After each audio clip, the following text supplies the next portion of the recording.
Assalamualaikum warahmatullahi wabarakatuh. Kami daripada kumpulan 7 ingin membentangkan tajuk tugasan kami iaitu gaya bahasa yang terdapat dalam filem Frontliner.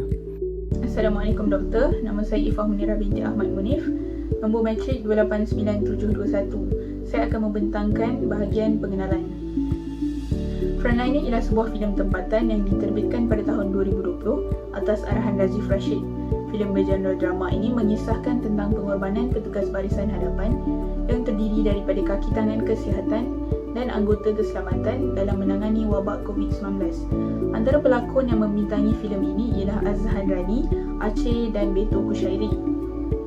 Penulisan ini bertujuan mengkaji penggunaan gaya bahasa dalam filem. Pendedahan tentang gaya bahasa khususnya dalam filem dapat menjadikan penonton lebih arif tentang selok-belok gaya bahasa.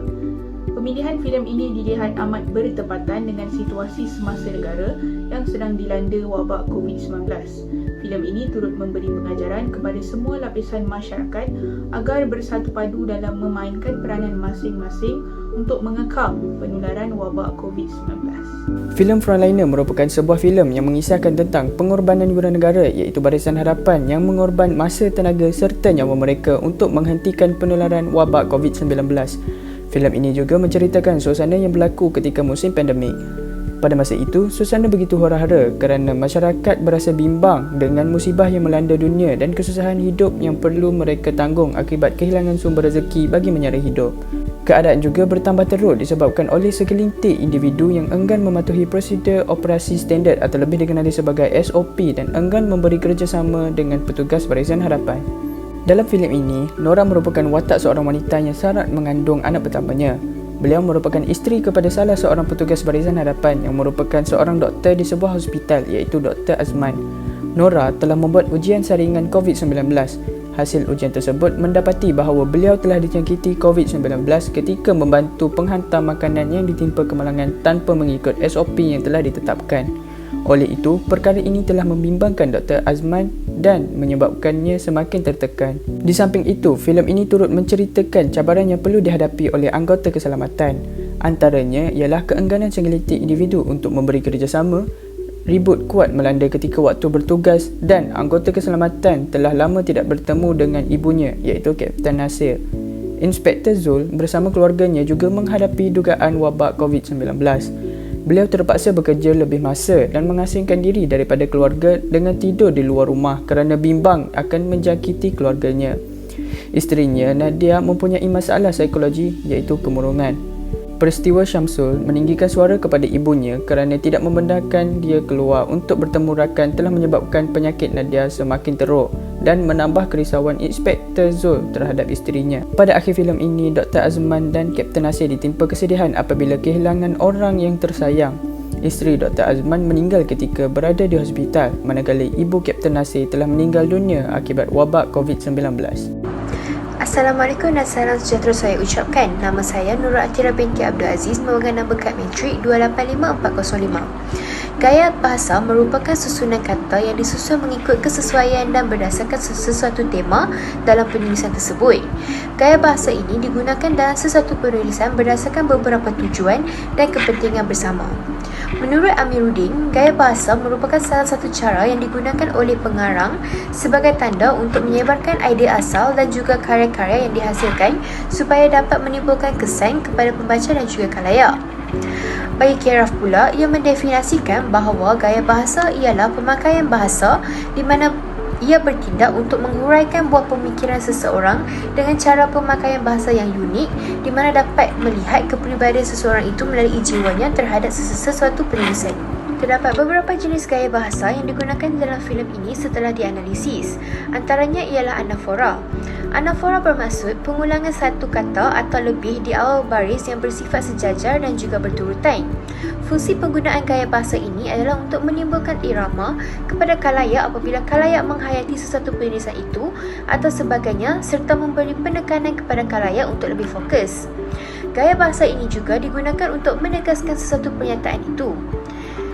Penggunaan gaya bahasa ini dapat ditunjukkan dalam dialog, fikir tak tentang perasaan saya, fikir tak tentang anak kita. Selain itu, penggunaan gaya bahasa repetisi.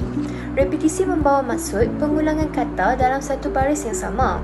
Kesan daripada penggunaan gaya bahasa ini dalam cerita ini adalah untuk menimbulkan irama serta menggerakkan daya imajinasi khalayak. Penggunaan gaya bahasa ini dapat dilihat dalam dialog Sabar Sayang Sabar di mana menggunakan nada yang tegas. Analisis gaya bahasa seterusnya ialah gaya bahasa metonimi. Metonimi ialah penggunaan nama sesuatu benda untuk merujuk kepada benda lain yang mempunyai pertalian dekat. Contoh ayat yang terdapat dalam filem adalah seperti berikut. Satu dunia ini sedang berperang. Metonimi dalam dialog di atas terdapat pada perkataan dunia yang membawa maksud seluruh negara. Penggantian istilah ini telah membawa kepada penampakan atau visualisasi imajinasi yang lebih mendalam melalui penyamaan ciri yang ada antara kedua-dua istilah tersebut. Berikutnya, gaya bahasa paradoks. Paradoks ialah penggunaan kata-kata yang bertentangan sifat dalam suatu ayat. Contoh dalam filem adalah seperti berikut. Saya ni dah lah tak boleh nak pegang awak, sentuh awak, peluk awak, bantu awak. Kita ni yelah dekat, tapi jauh. Paradoks dalam dialog di atas terdapat pada perkataan dekat, iaitu hampir, manakala perkataan jauh pula membawa maksud bertentangan, iaitu tidak hampir. Percanggahan antara unsur positif dan unsur negatif dalam suatu ayat mampu membuatkan penonton berfikir secara mendalam terhadap maksud sebenar yang ingin disampaikan. Gaya bahasa inversi merupakan pembalikan kata subjek predikat.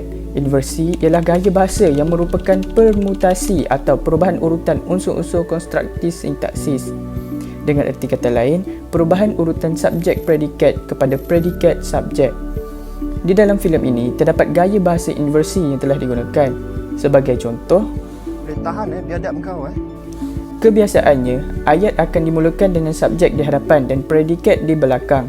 Akan tetapi, di dalam dialog tersebut menunjukkan gaya bahasa inversi iaitu predikat di hadapan dan subjek di belakang.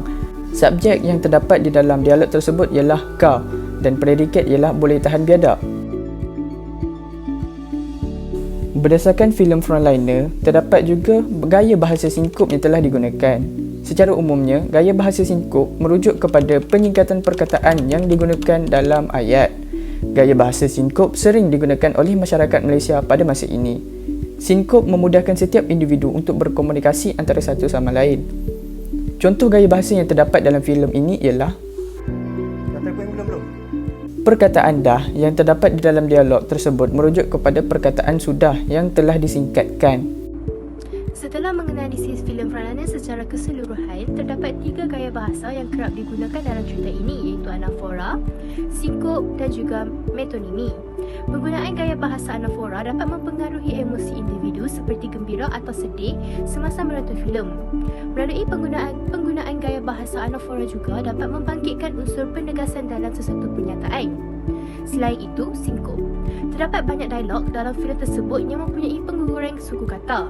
Ini dapat mewujudkan suasana casual dalam filem tersebut dengan menonjolkan laras bahasa yang sering digunakan oleh masyarakat Malaysia untuk berkomunikasi antara satu sama lain. Walaupun berlaku pengguguran suku kata, makna perkataan tersebut masih tidak berubah dan dapat difahami dengan jelas oleh penonton. Akhir sekali, gaya bahasa metonimi. Metonimi ditaktifkan sebagai pengganti dengan menamakan sesuatu benda yang mempunyai hubungan ataupun ciri persamaan dengan perkataan yang dimaksudkan. Gaya bahasa metonimi juga tergolong dalam kategori gaya bahasa perumpamaan atau perbandingan. Penterjemahan maksud metonimi tidak boleh dilakukan secara literal kerana dapat membawa kepada pengertian yang salah. Kesimpulannya, hasil penelitian mendapati bahawa filem Frontliner didominasi oleh penggunaan gaya bahasa anafora, sinkop, metonimi, repetisi, inversi dan paradoks. Penghasilan filem yang berkualiti memerlukan kepada penggunaan bahasa yang sesuai dengan latar belakang penonton sasaran. Bahasa merupakan suatu alat utama yang berfungsi sebagai kayu ukur kejayaan pengarah untuk menyampaikan cerita, idea, pemikiran dan permasalahan dalam sesebuah filem. Ketelitian terhadap pengaplikasian gaya bahasa dalam pembikinan filem dapat mendedahkan masyarakat kepada keunikan seni bahasa Oleh yang demikian, penggunaan gaya bahasa yang pelbagai dalam pembikinan filem dapat dirumuskan sebagai suatu usaha untuk melahirkan generasi masyarakat yang berpengetahuan luas dalam bidang bahasa.